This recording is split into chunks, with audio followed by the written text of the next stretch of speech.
Praise the lord. మన ప్రభువును మన రక్షకుడైన యేసుక్రీస్తు వారి శ్రేష్టమైన నామంలో మీ అందరికీ మా హృదయపూర్వక వందనములు. ఈ రోజు దేవుని వాక్యము, స్త్రీ యొక్క మాటను బట్టి ఆ ఊరిలోని సమరయులలో అనేకులు ఆయన యందు విశ్వాసముంచిరి. యోహాను సువార్త 4వ అధ్యాయము 39వ వచనము. Many of the Samaritans from that town believed in him because of the woman's testimony. Gospel of John chapter 4 verse 39. ఈ రోజు నిమిత్తము కృపగలిగిన దేవుడు మనకు అనుగ్రహించిన వాక్య భాగమును బట్టి ధ్యానించుకుందాము. ప్రభునందు ప్రియమైన సహోదరి సహోదరులారా, మనము సేవిస్తున్న దేవుడు అల్పమైన వాటిని ఘనమైన వాటిగా చేయగలడు. పనికిరాని పాత్రలను పనికి వచ్చే వాటిగా మలచగలడు. ఆయన మనల్ని అందరిలా చూడడు. ఆయన మనతో అందరిలా మాట్లాడు. మనకున్న ధనం చూసి, పైరూపాన్ని చూసి, మన జాబును చూసి, లేదా మన యొక్క క్యారెక్టర్ ని చూసి ఆయన మనతో మాట్లాడడు. మనల్ని ప్రేమించడు. మన దేవుడు మనల్ని మనలానే చూసి ప్రేమిస్తాడు. ఆయన మనతో ఒకసారి మాట్లాడాడు అంటే మన జీవితము మారినట్లే, మన పరిస్థితులు మారినట్లే, మనము స్వస్థత పొందుకున్నట్లే. అనేక మంది ఈ రోజుల్లో కూడా ఇంతగా టెక్నాలజీ అభివృద్ధి చెందిన సమయంలో కూడా ఎక్కడో ఒక చోట కులం పేరుతో దూషింపబడుతున్నారు, మతం పేరుతో అణిచివేయబడుతున్నారు. వారు చేసే ఉద్యోగమును బట్టి చిన్న చూపు చూడబడుతున్నారు. వారి ఆకారమును బట్టి, రంగును బట్టి, ఎత్తును బట్టి తృణీకరింపబడుతున్నారు.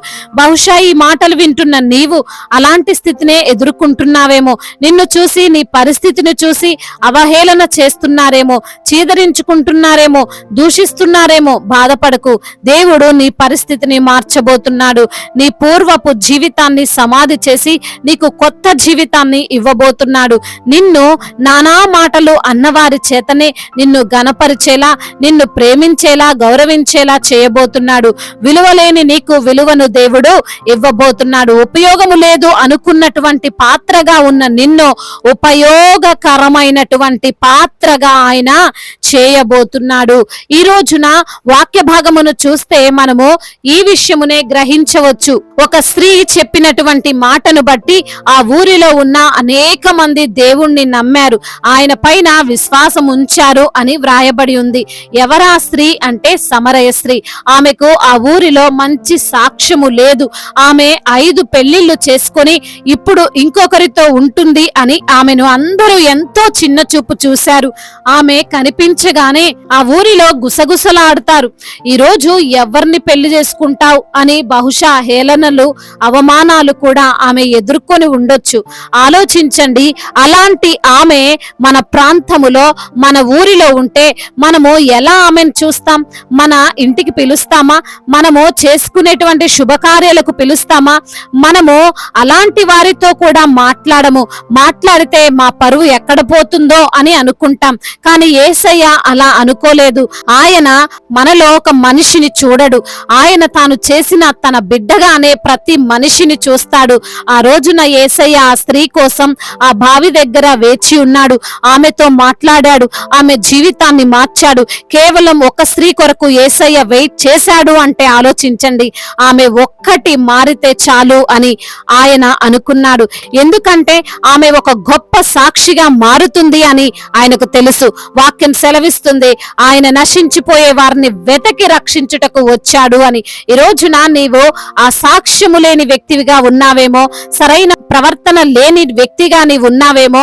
కోపమో, స్వార్థమో, ఈ లోక ఆశలో, శరీర కోరికలో నిన్ను పాపానికి ఉసిగొలుపుతూ నీకు ఈ యొక్క సమాజములో మంచి పేరు లేకుండా చేశాయేమో. బాధపడకు. యేసయ్య నీతో మాట్లాడడానికి వెయిట్ చేస్తున్నాడు. నీ జీవితం ఆయన మార్చడానికి వెయిట్ చేస్తున్నాడు. ఆయన మాట్లాడిన తరువాత నీ మాట మీద అందరికీ నమ్మకం వస్తుంది. ఆయన మాటను నీవు పొందుకుంటే నీ మాట అందరూ వింటారు. ఆయన్ను నువ్వు నమ్మితే నిన్ను అందరూ నమ్ముతారు, విశ్వసిస్తారు. ఆ రోజున ఆయన మాటలు విన్నటువంటి ఆ స్త్రీ ఆ ఊరిలో వారికి వెళ్ళి చెబితే ఎవ్వరూ ఆమె మాటను తోసివేయలేదు, తృణీకరించలేదు. ఈమె చెబితే వినాలా అని అనలేదు. అనేకులు ఆమె చెప్పిన సాక్ష్యమును బట్టి మారు మనసు పొందుకున్నారు. ఆమె మాటను బట్టి దేవుణ్ణి నమ్మారు. నిన్ను కూడా దేవుడు గొప్పగా మారుస్తాడు. నీ చెడు సాక్ష్యమును దేవుడు మంచి సాక్ష్యముగా చేస్తాడు. నీ బలహీనతను దేవుడు బలముగా మారుస్తాడు. నీవు అల్పమైన వ్యక్తివి కాదు, దేవుడు ఏర్పరచుకున్న పాత్రవు, విలువైన పాత్రవు. దేవుడు ఈ మాటలను దీవించి మన హృదయములో ఫలింపచేయునుగాక. వాక్య భాగమును బట్టి ప్రార్థించుకుందాము. ప్రతి ఒక్కరు కూడా ప్రార్థనలో ఏకీభవించగలరు. ప్రార్థన. మహాశక్తి సంపన్నుడా, మహోన్నతుడా, కృపా కనికరములు కలిగిన దేవా, జీవాధిపతి, మీకు స్తోత్రాలు చెల్లిస్తున్నాం.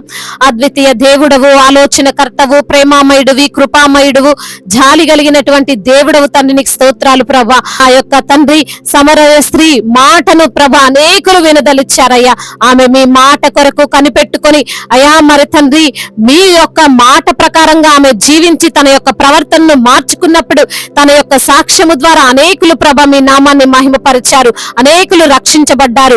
అందును బట్టి మీకు స్తోత్రాలు. అవును ప్రభా, ఎలాంటి వారినైనా మార్చగలిగినటువంటి దేవుడవని, అయా పనికిరాని పాత్రలను పనికొచ్చే పాత్రగా మలుచుకొని వాడుకునే దేవుడవని తండ్రి, ఈ రోజు నా లేఖనము ద్వారా సూటిగా తేటగా మాతో మాట్లాడి మమ్మల్ని ధైర్యపరిచినందుకు స్తోత్రాలు.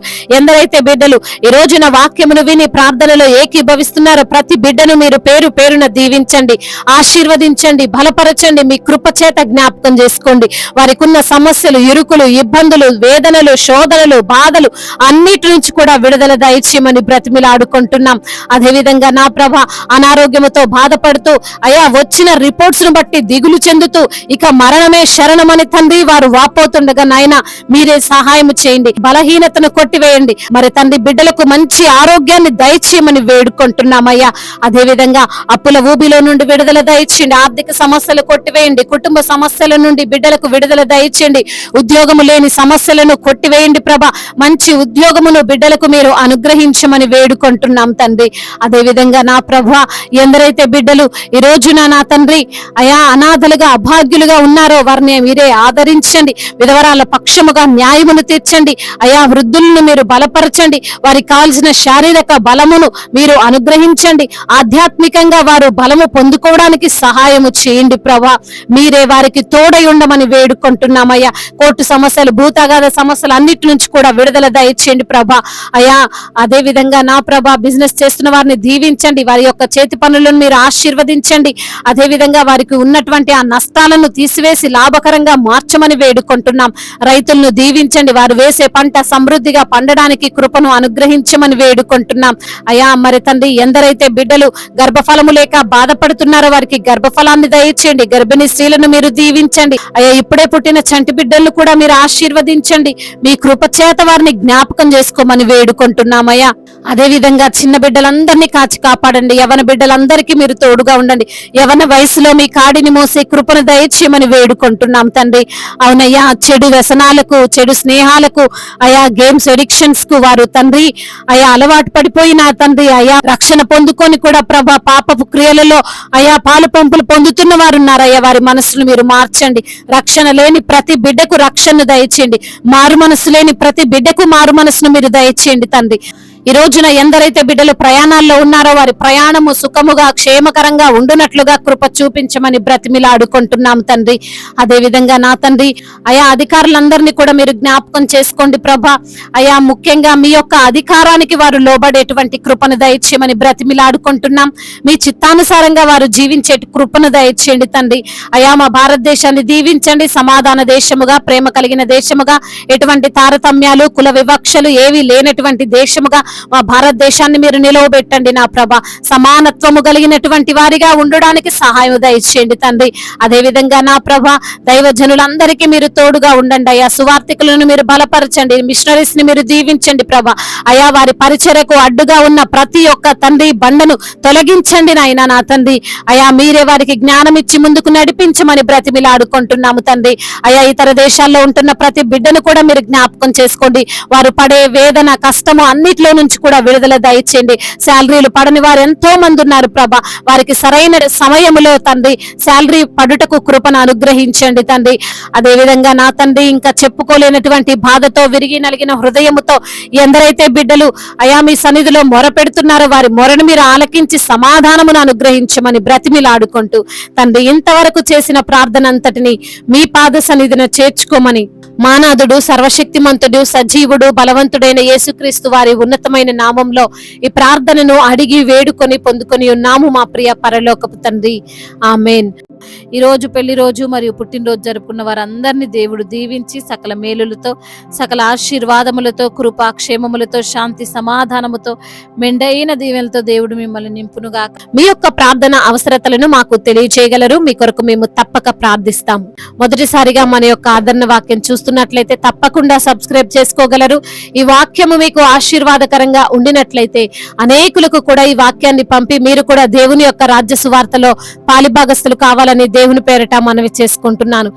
May God bless you all. దేవుడు మిమ్మల్ని దీవించి బహుగా ఆశీర్వదించునుగాక.